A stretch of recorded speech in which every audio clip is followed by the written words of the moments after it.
తిరుపతి లడ్డూ ప్రసాదం కల్తీపై deputy CM Pawan Kalyan చేపట్టిన సనాతన ధర్మ పోరాటానికి రాజకీయాలకు అతీతంగా మద్దతు ఇవ్వాలని మాజీ ఎమ్మెల్యే మధుసూదన్ గుప్తా పిలుపునిచ్చారు. నిన్నటి వరకు విగ్రహాల ధ్వంసం నుండి నేడు తిరుపతి ప్రసాదం లడ్డూ వరకు హిందూ మనోభావాలను దెబ్బతీయున్నాయని తెలిపారు. రాజకీయాలకు అతీతంగా ప్రతి హిందువు డిప్యూటీ సీఎం పవన్ కళ్యాణ్ చేపట్టిన సనాతన ధర్మ పోరాట దీక్షలకు మద్దతుగా త్వరలోనే గుంతకల్లో ర్యాలీ నిర్వహిస్తామని తెలిపారు. ప్రతి హిందువు రాజకీయాలకు అతీతంగా ర్యాలీలో పాల్గొనాలని మధుసూదన్ గుప్తా కోరారు. 70 సంవత్సరాల నుంచి కేవలం రాజకీయాలలో సంబంధం లేకుండా ఉన్న హిందూ సంస్థలు మాత్రమే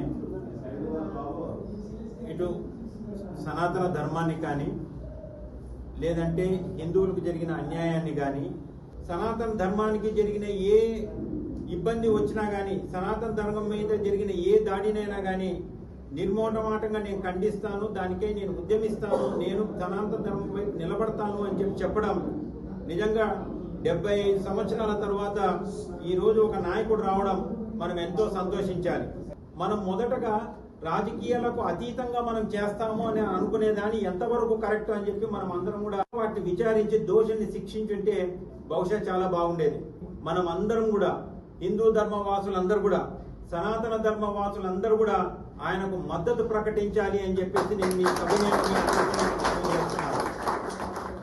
ఆయనకు మద్దతుగా పవన్ కళ్యాణ్ గారు మన రాష్ట్రంలో హిందుత్వాన్ని సనాతన ధర్మం హిందుత్వం అంటే బేసిక్ గా ఒకటి అది వసుదైక కుటుంబం.